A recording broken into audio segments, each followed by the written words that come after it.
Hello नमस्कार साथियों, स्वागत है आप सभी का आपके अपने चैनल प्रियंका हिंदी एकेडमी में। मित्रों, जैसा कि हम सभी परिचित हैं इस क्लास से, ये क्लास जो है समीक्षा अधिकारी एवं सहायक समीक्षा अधिकारी प्रारंभिक परीक्षा एवं मुख्य परीक्षा के अंतर्गत जो भी प्रश्न बनते हैं सामान्य हिंदी के से उन सभी प्रश्नों की तैयारी हम सभी यहाँ करते हैं महत्वपूर्ण तथ्य के माध्यम से। पहले हम सभी जो है तथ्यों को देखते हैं, उसके बाद जो है प्रैक्टिस सेट लगाते हैं, PYQ देखते हैं। इस तरह से सीखने सिखाने की प्रक्रिया में हम सभी प्रतिदिन तत्पर रहते हैं। तो ये बात आप सभी इससे परिचित हैं।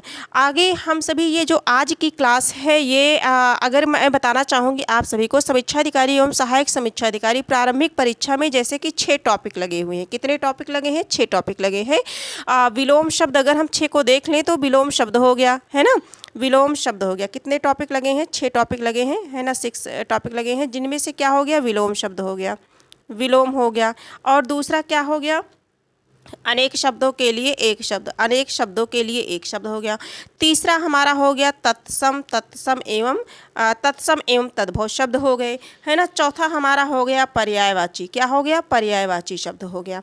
तो जो है, और छठा क्या हो गया हमारा, जो 6 नंबर पर है वो 5 हो गया, मतलब पांचवा वाक्य शुद्धि पे है। किस पे है? वाक्य शुद्धि पे है। और 6 हो गया विशेषण एवं विशेष से, है ना। विशेषण किसे कहते हैं? विशेषण कितने प्रकार का होता है, विशेष क्या होता है, विशेषण क्या होता है, ये सारी चीज़ें इनमें हम देखते हैं। तो जो ये 6 टॉपिक हैं, इन 6 टॉपिक में आपको मैं बताना चाहूँगी, फिर से याद दिलाना चाहूँगी कि हम लोगों ने विलोम शब्द को पढ़ लिया है, प्रैक्टिस सेट लगा ली है पूरा। पहले हम लोगों ने मूल पुस्तक से पढ़ा है, फिर आदित्य पब्लिकेशन से पढ़ा है, फिर घटना चक्र से प्रैक्टिस की है। बहुत विधिवत जो भी हमारे प्रतियोगी मित्र हैं, भाई बहन हैं, वो समझ रहे हैं, वो जो क्लास देखते हैं, और जो नहीं देखते हैं वो इसमें समझ जाएंगे। दूसरा टॉपिक है अनेक शब्दों के लिए एक शब्द। ठीक, ये भी जो है पहले मूल पुस्तक से, उसके बाद आदित्य पब्लिकेशन से हम लोगों ने देखा, फिर हम लोगों ने घटना चक्र से प्रैक्टिस की। ठीक है, सेम प्रक्रिया यही है। फिर तद्भव तत्सम को हम लोगों ने देखा, और फिर चौथे नंबर पर पर्यायवाची शब्दों को हम लोगों ने कंप्लीट कर लिया है। ठीक है, और 15 प्रश्नों की प्रैक्टिस सेट चलती है। ये 15 प्रश्नों की प्रैक्टिस सेट इसी चैनल पर चलती है, बिल्कुल निःशुल्क है। और जो भी बताया जाएगा आप सबको एकदम सरल और शुद्ध भाषा में बिल्कुल प्रामाणिक जानकारी दी जाएगी, कि जिससे कभी भी कोई भी कन्फ्यूजन ना उत्पन्न हो। हमारी पूरी ये कोशिश है। और आगे हम सभी जो है जैसे हम लोगों ने 4 टॉपिक कंप्लीट कर लिए हैं। जो पांचवा है हमारा, वो है वाक्य। वाक्य है, वाक्य एवं वर्तनी शुद्धि है। वाक्य एवं वर्तनी शुद्धि से संबंधित है। किससे संबंधित है? वर्तनी शुद्धि से संबंधित है। ठीक है, वर्तनी शुद्धि से संबंधित है। और वैसे तो आप सभी परिचित हैं, लेकिन ये जो 6 अंक है, 6 टॉपिक है, प्रत्येक टॉपिक 10 अंक सुनिश्चित करते हैं हमारे, है ना। और अगर हम इन्हें सरलता से, अच्छे से, जिस तरह से पढ़ाया गया है, अगर इस तरह से हम पढ़ लेंगे और बार बार रिवीजन करते रहेंगे, तो हम 10 के 10 अंक तो प्राप्त ही कर लेंगे, 9 तो प्राप्त ही कर लेंगे, है ना।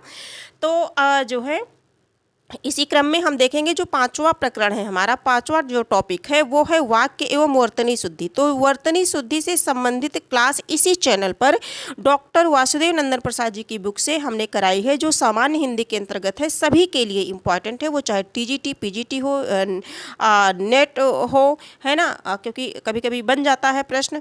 और इसके साथ साथ जो है मैं बताना चाहूँगी, जैसे UP टेट है, CTET है, STET है, सुपर टेट है।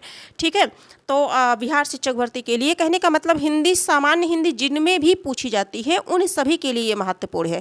तो मैं ये जो है आप सभी को याद दिलाना चाहूँगी कि जो भी क्लास जो है हुआ है, इसमें जो भी क्लास हुआ है उसे आप सभी जो है देख लें, वर्तनी शुद्धि से संबंधित। ठीक है, और वर्तनी शुद्धि में मैं बताना चाहूँगी आप सभी को, हम लोगों ने बहुत विधिवत, बड़े सरल ढंग से देखा है। सामान्य अशुद्धियाँ देखी है, हिंदी में जो सामान्य अशुद्धियाँ हैं उन्हें देखी है। और वर्ण संबंधी जो अशुद्धियाँ हैं, वर्ण संबंधी अशुद्धियाँ हैं, बिल्कुल एक एक शब्द को बड़ी सरलता से हम लोगों ने समझा है। वर्ण संबंधी अशुद्धियाँ, फिर हम लोगों ने देखा है प्रत्यय संबंधी अशुद्धियाँ, है ना। प्रत्यय संबंधी अशुद्धियाँ भी हम लोगों ने पढ़ लिया है। और लिंग संबंधी अशुद्धियाँ देखा हम लोगों ने, लिंग संबंधी अशुद्धियाँ, और संधि से संबंधित अशुद्धियाँ भी कहीं कहीं हैं, है ना, उनको भी देखा है। फिर इसके साथ हम लोगों ने समास संबंधी अशुद्धियाँ देखा है। कहने का मतलब है, अगर आप ये क्लास कर लेंगे, एक बार अगर कर लेंगे, तो हमेशा के लिए आपका ये जो टॉपिक है कंप्लीट हो जाएगा। हलंत संबंधी जो अशुद्धियाँ हैं, हलंत संबंधी जो अशुद्धियाँ हैं उसे भी हम लोगों ने देखा, और चंद्रबिंदु और अनुस्वार संबंधी अशुद्धियों को हम लोगों ने देखा।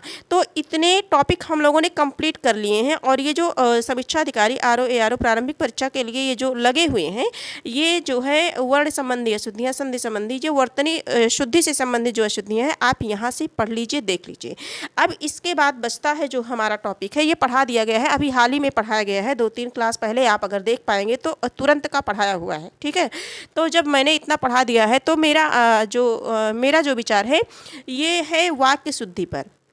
वर्तनी शुद्धि तो हम लोगों ने देख लिया है ना। जैसा कि जो हमारा ये टॉपिक है 5 नंबर का, ये वाक्य एवं वर्तनी शुद्धि है, तो वर्तनी शुद्धि हम लोगों ने कंप्लीट कर लिया है। अब हम लोग जो देखेंगे वो वाक्य शुद्धि देखेंगे। क्या देखेंगे? वाक्य शुद्धि देखेंगे, और वाक्य किस प्रकार से अशुद्ध होते हैं, वाक्य क्या है ना, और इनमें किस प्रकार की अशुद्धियाँ पाई जाती हैं, ये सभी हम देखेंगे। वर्तनी संबंधी अशुद्धियाँ हम सभी पढ़ चुके हैं, जिनमें है समस्त प्रतियोगी परीक्षा के लिए महत्वपूर्ण लिखा गया है, वो खास करके जो है उससे अगर वो क्लास आप देख पाते हैं तो बहुत ही उपयोगी, हेल्पफुल है आपके लिए। वाक्य संबंधी अशुद्धियों को इसमें हम देखेंगे, ठीक है। और वाक्य संबंधी कुछ अशुद्धियाँ हैं, देखिए आगे चर्चा करते हैं, इस पे देखते हैं हम सभी। जैसे अगर देखिए हम सभी जानते हैं कि अशुद्ध भाषा बोलने लिखने से अर्थ का क्या होता है, अनर्थ होता है। कोई भी शब्द अगर हम शुद्ध नहीं बोलेंगे, क्या करेंगे, शुद्ध नहीं बोलेंगे, अशुद्ध बोलेंगे, तो क्या होगा, तो उसका अर्थ भी गलत ही निकलेगा, है ना, उसका अर्थ भी गलत होगा। तो वह जो है, जैसे अगर हम ले लें, वह अपराधी दंड देने लायक है ना, वह अपराधी दंड देने लायक है। तो ऐसे लगेगा कि जैसे वह अपराधी कोई क्या है, मजिस्ट्रेट हो गया है ना, कोई मजिस्ट्रेट हो गया है। जैसे शत्रु मैदान से दौड़ खड़ा हुआ, है ना, ऐसे अगर करते हैं तो शत्रु मैदान में दौड़ लगाने का अभ्यास कर रहा है, इस तरह से होगा। और अगर हम इन्हीं में बोले शंभु, क्या बोले, शंभु शुद्ध शब्द है हमारा, है ना। और अगर हम बोलते हैं शंभु, बोलते हैं शंभु, तो क्या उच्चारण की दृष्टि से सही लग रहा है, गलत है ना, शंभु है ना, नहीं शंभु है ना, इस तरह से। और अगर इसी तरह से एक शब्द और हम लेते हैं, जैसे हम लिखते हैं विश्व, क्या है, विश्व। अगर विश्व बोल रहे हैं तो विश्व मतलब संपूर्ण संसार, जगत, है ना, ये हो गया। और अगर हम इसी को विश्व बोलें, क्या बोलें, विश्व बोलें, तो क्या ये उचित है, नहीं है। इससे क्या होता है, इससे ये पता चलता है कि हाँ, हम लोगों ने जो भी शिक्षा ग्रहण की है वो बिल्कुल सही तरीके से नहीं की है, ठीक है। तो इससे अगर इस तरह से हम कह सकते हैं कि पढ़े लिखे व्यक्ति की ये है पहचान है कि वो भाषा के शुद्ध रूप का प्रयोग करे, है ना, नहीं तो फिर पढ़ने लिखने में और अनपढ़ में अंतर ही क्या रह जाएगा। तो वही बात यहाँ समझाने का प्रयास किया जा रहा है, उसी बात को हम सभी समझ रहे हैं। तो उसे वाक्य के माध्यम से समझेंगे, किसके माध्यम से समझेंगे, वाक्य की अशुद्धियों के शुद्धि के माध्यम से समझेंगे हम सभी इस क्लास में। ये बहुत ही इंपॉर्टेंट क्लास है, सभी के लिए महत्वपूर्ण है। देखेंगे मनुष्य के विचारों को पूर्णता से प्रकट करने वाले पद जो होते हैं वो पद समूह जो होते हैं वाक्य कहलाते हैं, ठीक है। सार्थक शब्दों का व्यवस्थित समूह होता है, और यह वाक्य अपने विधान यानी कि नियम के अनुसार रचे जाते हैं। देखिए जो कोई भी वाक्य है वो सब एक नियम के अंतर्गत रचा गया है, ठीक है। और प्रत्येक वाक्य की एक संरचना होती है, यह संरचना जितनी शुद्ध, संतुलित, स्पष्ट और दोष रहित होगी, हमारा जो वाक्य है वो उतना ही अच्छा समझा जाएगा, ठीक है। यदि वाक्य में भाषा संबंधी किसी भी प्रकार की अशुद्धि होगी तो वाक्य से अपेक्षित अर्थ की प्राप्ति नहीं हो पाएगी, है ना, क्योंकि अगर हम अशुद्ध लिखेंगे, अशुद्ध बोलेंगे तो उसका अर्थ का क्या होगा, अनर्थ होगा। इसलिए जो है अर्थ की प्राप्ति शुद्ध बोलेंगे तभी हो पाएगी, और वाक्य विधान अशुद्ध हो जाएगा। वाक्य में निम्नलिखित प्रकार की अशुद्धियाँ पाई जाती हैं, उन अशुद्धियों को देखते हैं। जैसे कुछ अशुद्धियाँ हैं, जैसे वर्ण संबंधी अशुद्धियाँ, है ना, जो वर्णों से संबंधित होती हैं, उनमें कुछ गलतियां होती हैं। इन्हें एक एक करके अभी इस तरह से हम सभी देख ले रहे हैं कि किस किस प्रकार की अशुद्धियां हमारे वाक्यों में देखने को मिलती हैं, हमें किन किन अशुद्धियों को पढ़ना है जो हमारे परीक्षा के लिए उपयोगी हैं, ठीक है, जिससे हमारे प्रश्न गलत ना होने पाए। तो इनको हम सभी एक एक करके देख लेंगे, यहाँ इकट्ठा देख लेंगे, फिर डिटेल में एक एक करके इन पे विस्तृत चर्चा करेंगे, इनसे वाक्य बनाएंगे, वाक्य को उसमें जो भी अशुद्ध रहेगा उसको जो है उसमें शोधन करेंगे, ठीक है। तो विधिवत सीखेंगे। तो आज इसमें हम देख लेते हैं, इसमें वर्ण एवं वर्तनी संबंधी अशुद्धि, लिंग संबंधी अशुद्धि। जैसा कि जानते हैं स्त्रीलिंग और पुल्लिंग, है ना। लिंग कितने हैं, स्त्रीलिंग हो गया और क्या हो गया, पुल्लिंग हो गया। और जिस जात से स्त्री का बोध होता है स्त्रीलिंग, जिस जात से पुरुष का बोध होता है पुरुष जाति का पुल्लिंग होता है ना। और संस्कृत में एक उभय लिंग होता है ना, 3 लिंग होते हैं, लेकिन हिंदी में हमारे 2 ही लिंग होते हैं। हम सभी को 2 ही लिंग पढ़ना है और इन्हीं के अंतर्गत शुद्ध शब्दों को चुनना है। आगे हम सभी देखते हैं वचन संबंधी, जैसे एक वचन और बहुवचन, है ना। और अगर संस्कृत में देखा जाए तो 3 वचन होते हैं। संस्कृत से फिलहाल हमें यहाँ कोई मतलब नहीं है, ये तो बात पड़ जा रही है, तो जानकारी के लिए आपको इतनी जानकारी होनी चाहिए कि संस्कृत में 3 वचन हैं, है ना, एक वचन, द्विवचन और बहुवचन। लेकिन हमारी जो हिंदी है, हमारी हिंदी में एक वचन और बहुवचन प्रयोग होता है। तो जो है कभी कभी हम बहुवचन में बोलते हैं, सोचते हैं कि क्या एक वचन है, तो ये इसके अंतर्गत हम सभी देख लेंगे। इसके बाद है विशेषण संबंधी अशुद्धियाँ। कुछ विशेषण संबंधी अशुद्धियाँ भी हैं हमारे वाक्यों में, इन्हें भी हमें पढ़ना है।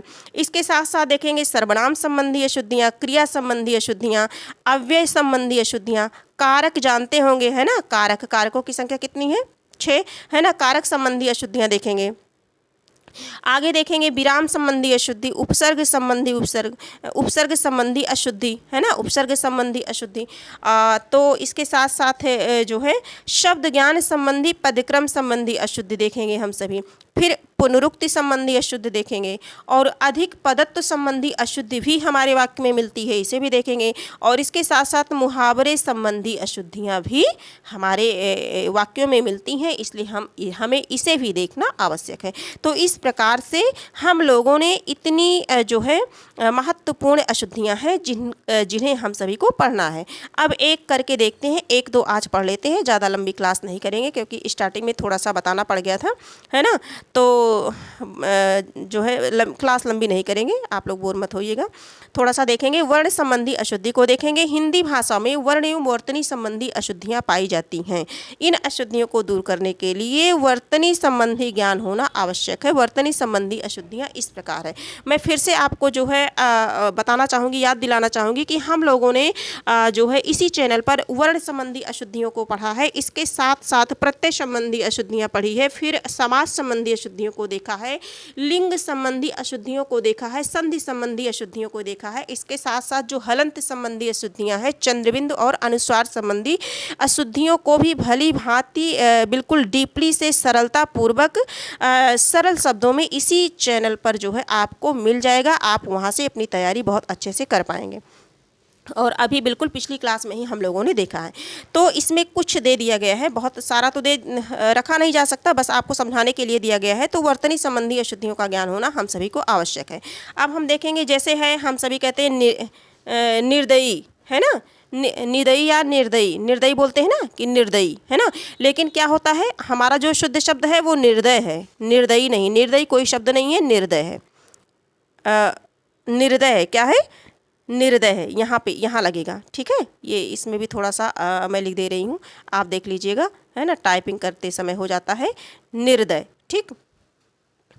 तो आगे हम सभी देखेंगे ये है। और असहनीय कोई शब्द नहीं बनता हमारा, असहाय बनता है। क्या बनता है, असहाय, असहाय, ठीक है। और एकत्रित नहीं बल्कि क्या होगा, एकत्र होगा। क्या होगा, एकत्र होगा। ये वर्तनी संबंधी है। जैसे सुलोचनी नहीं, सुलोचना शब्द बनता है। मृदुभाषणी नहीं, बोला जाता है कि मृदुभाषी, है ना, मृदुभाषी। कोमलांगिनी शब्द हमारा गलत हो जाएगा, वर्तनी की दृष्टि से कोमलांगी बनेगा। क्या बनेगा, कोमलांगी बनेगा। और इसी तरह से अगर हम देखें, सानंद होगा, सानंदित नहीं होता है कोई शब्द। जो शुद्ध शब्द होता है वर्तनी की दृष्टि से वो होता है सानंद। क्या होगा, सानंद होगा। इसी तरह से अगर हम ननद देखना चाहें, क्या देखें, नंद, अगर हम कहते हैं नंद है, ये उनकी क्या है, नंद है, तो नंद हमारा अशुद्ध है। क्या है, अशुद्ध है। वर्तनी की दृष्टि से अगर हम देखेंगे तो नद इस तरह से लिखा जाएगा। और कंगन, क्या है, कंगन है, तो कंगन का जो हो जाएगा वो कंकन होगा। क्या होगा, शुद्ध वर्तनी की दृष्टि से कंकन या कंकड़ होगा, कंकड़ होगा, ठीक है। इस तरह से देखेंगे। इसी तरह से हम कुमकुम देखेंगे, है ना। और संवाद कहते हैं, संवाद, है ना, तो संवाद है, शुद्ध शब्द हमारा क्या है, संवाद है। क्या है, संवाद है, ठीक है। अब आगे हम देखेंगे प्रश्न हमारे किस तरह से, हमको वाक्यों को किस तरह से शुद्ध करना है। अगर देखें, सभा में कई लोग एकत्रित थे, तो अगर ये इस तरह से हमारा सेंटेंस आ गया तो ये बिल्कुल क्या है, अशुद्ध है। अशुद्ध यहाँ आपको समझाने के लिए लिख भी दिया गया है, जैसे बाद में आप अगर कभी देखें तो सभा में कई लोग क्या हैं, एकत्र थे, इस तरह से अगर हम लिखेंगे तब हमारा वाक्य शुद्ध माना जाएगा। आगे है, मैं कुशलतापूर्वक घर पहुँच गया। मैं कुशलतापूर्वक घर पहुँच गया, तो ये वाक्य हमारा क्या है, अशुद्ध है। मैं कुशलतापूर्वक नहीं होगा, क्या होगा, सकुशल होगा। सकुशल घर पहुंच गया, कुशलता पूर्वक नहीं, बल्कि इसके स्थान पर हम क्या बोलेंगे, सकुशल घर पहुंच गया। अब हमारा ये वाक्य शुद्ध हो जाएगा। और पहुंच है ना, आगे हम सभी देखेंगे जो है दूसरा जो है, तीसरा है, उर्वशी की सौंदर्यता पर मुग्ध है। उर्वशी की सौंदर्यता पर मुग्ध है, तो ये सौंदर्यता हमारा शब्द नहीं है, बल्कि जो शब्द है वो है सुंदरता। क्या है, सुंदरता है। जो हमारा शुद्ध शब्द है वो क्या बन जाएगा, वो हो जाएगा सुंदरता हो जाएगा। ठीक है। और आगे अगर हम सभी देखें, मुझे असहनीय पीड़ा हो रही है। क्या है, मुझे असहनीय पीड़ा हो रही है। देखिए ये जो सुंदरता है, ये सुंदरता है, इस पे थोड़ी सी चर्चा कर लेते हैं। जैसे सौंदर्य अगर हम कह देते हैं, सौंदर्य है, सौंदर्य, तो सौंदर्य हमारा किस में आ जाएगा, पुल्लिंग में आ जाएगा। किस में आ जाएगा, पुल्लिंग में आ जाएगा। और मूल शब्द हमारा सुंदर है। क्या है, सुंदर हमारा ये जो है मूल शब्द है, और सौंदर्य हमारा हो जाएगा पुल्लिंग, और सुंदरता हमारा क्या हो जाएगा, स्त्रीलिंग हो जाएगा। ठीक है, इतना समझ गए होंगे आप सभी। तो हमारा इस शब्द में अगर हमें कुछ शोधन करना है, कुछ बदलना है, सही शुद्ध लिखना है, तो हम सुंदरता लिखेंगे। आगे हम सभी देखते हैं, मुझे असहनीय पीड़ा हो रही है। हमारा शब्द क्या है, मुझे असहनीय पीड़ा हो रही है, तो ये क्या है, ये जो है अशुद्ध है। असहनीय नहीं बल्कि असहाय। असहाय मतलब जो सहने योग्य नहीं है, इस तरह से। ठीक है, असहाय पीड़ा हो रही है, इस तरह से हमारा वाक्य शुद्ध हो जाएगा। अब थोड़ा सा है लिंग संबंधी अशुद्धि को भी देख लेते हैं। हाँ, तो वचन संबंधी अशुद्धियाँ अगली क्लास में हम देखेंगे। दूसरा हमारा क्या है, लिंग संबंधी अशुद्धियाँ हैं। क्या है दूसरा हमारा, लिंग संबंधी अशुद्धि है। हिंदी भाषा में दो लिंग का प्राविधान है। प्रावधान अधिकतर होता है। क्या होता है, प्रावधान हम देखते हैं, प्राय लिखा होता है, लेकिन जो शुद्ध शब्द है हमारा वो क्या है, प्राविधान है। क्या है, प्राविधान है। तो हिंदी भाषा में दो हैं, अभी ऊपर आपको बता दिया गया था। तो क्या है, स्त्रीलिंग है और पुल्लिंग है। ठीक है, एक स्त्री और एक पुरुष, दो ही है, दो ही लिंग हैं। कभी कभी वाक्य में लिंग संबंधी गलत प्रयोग किए जाते हैं, और यह वाक्य की लिंग संबंधी अशुद्धि कहलाती है। जैसे बेटी पराया घर का धन होता है, तो बेटी पराया घर का धन होता है, तो जब हमारा जो कर्ता है ये क्या है, स्त्रीलिंग है, तो हमारी क्रिया भी क्या हो जाएगी, स्त्रीलिंग होती है ना। तो इस तरह से होती है, ये हमारा शुद्ध शब्द होगा। और दूसरा शब्द अगर हम सभी देखना चाहें, तो आज तुमने नया पोशाक पहने है ना, ऐसे उटपटांग शब्द दे दिए जाते हैं, प्रायः आप सभी कर ले जाएंगे। कोई कोई शब्द ऐसा होता है जिनमें कन्फ्यूजन होता है, लेकिन अगर आप जो है तथ्यों को सरलतापूर्वक समझ चुके हैं तो आप बिल्कुल गलत नहीं करेंगे। आज तुमने नया पोशाक पहने हैं, तो ये तो बिल्कुल अशुद्ध वाक्य है। आज तुमने नई पोशाक पहनी है, क्या है, नई पोशाक पहनी है, ये हमारा वाक्य शुद्ध हो जाएगा। मुझे तुम्हारा बातें सुनना पड़ा, यानी कि मुझे तुम्हारी बातें सुनाई पड़ी, इस तरह से मुझे तुम्हारी बातें सुनाई पड़ी, इस तरह से हमारा वाक्य शुद्ध हो जाएगा। ठीक है, तो अगर कर्ता हमारा जो है पुल्लिंग है तो क्रिया हमारी पुल्लिंग होगी। कर्ता हमारा अगर स्त्रीलिंग है तो क्रिया भी हमारी स्त्रीलिंग में हो जाएगी। इतना हम सभी को विशेष ध्यान देना है। आगे हम सभी देखेंगे, अगर तीसरा उदाहरण हम सभी देखते हैं, मुझे तुम्हारा बातें सुनना पड़ा, ये तो हो चुका है ना। कल मैंने नया पुस्तक खरीदा, कल मैंने क्या किया, नया पुस्तक खरीदा। ये वाक्य कहीं से भी शुद्ध लग रहा है आप सभी को, नहीं, बिल्कुल अशुद्ध है। कल मैंने क्या खरीदी, नई पुस्तक खरीदी। कल मैंने नई पुस्तक खरीदी, ये वाक्य हमारा शुद्ध हो जाएगा। तो आज की क्लास इतनी ही है। क्लास आपको कैसी लगी, ये क्लास अगर आपको उपयोगी लगी हो तो आप इसे लाइक, सब्सक्राइब और शेयर कर दीजिए अपने कुछ मित्रों के पास। हाँ, कमेंट में जो है सुझाव अवश्य लिखिए, क्योंकि आपके सुझाव का हमें बेसब्री से इंतज़ार रहता है। उससे हमारा जो है आत्मविश्वास बढ़ता है, हमारा मनोबल बढ़ता है। मैं क्लास बनाने के लिए प्रेरित होती हूँ। और एक चीज़ आप ये ध्यान रखिएगा, इस चैनल के माध्यम से जो भी जानकारी आपको दी जाएगी, जो है जो भी पढ़ाया जाएगा, वो बिल्कुल जो है प्रामाणिक होगा, शुद्ध होगा, और उसमें जो है 100% वहाँ से परीक्षा में प्रश्न बनने की पूरी जो है संभावना रहेगी। इसलिए बिल्कुल आप ये निश्चिंत रहिए कि इस चैनल के माध्यम से जो पढ़ाया जा रहा है बिल्कुल ऐसे ही है, ऐसा नहीं है। जो भी जानकारी दी जा रही है बिल्कुल प्रामाणिक है और सरल से सरल भाषा में आप तक पहुंचाने का प्रयास किया जाएगा, ये हमारी कोशिश है। तो आज की क्लास यही है। क्लास कैसी लगी आप लोग बताइएगा। फिर हम मिलेंगे अगली क्लास में मिलेंगे तो वचन संबंधी अशुद्धियाँ हैं, जो अशुद्धियाँ हैं उनको देखेंगे। फिर क्लास कंप्लीट करने के बाद हम सभी प्रीवियस ईयर क्वेश्चन को देखेंगे कि हमारी परीक्षा में किस किस तरह के प्रश्न पूछे जाते हैं और विभिन्न प्रतियोगी परीक्षा में किस तरह से प्रश्न पूछे गए हैं, उन सबको हम सॉल्व करेंगे। तो हमारा ये जो टॉपिक है, जो प्रकरण है, वो पूरी तरह से हम सभी जो है इस पे अपनी कमांड बना लेंगे और अपने प्रश्नों को सही करेंगे। तो इस प्रकार से हम सभी अपनी तैयारी को बेहतर बनाएंगे। आज की क्लास यहीं तक है, फिर हम मिलेंगे एक नई क्लास के साथ। तब तक के लिए धन्यवाद।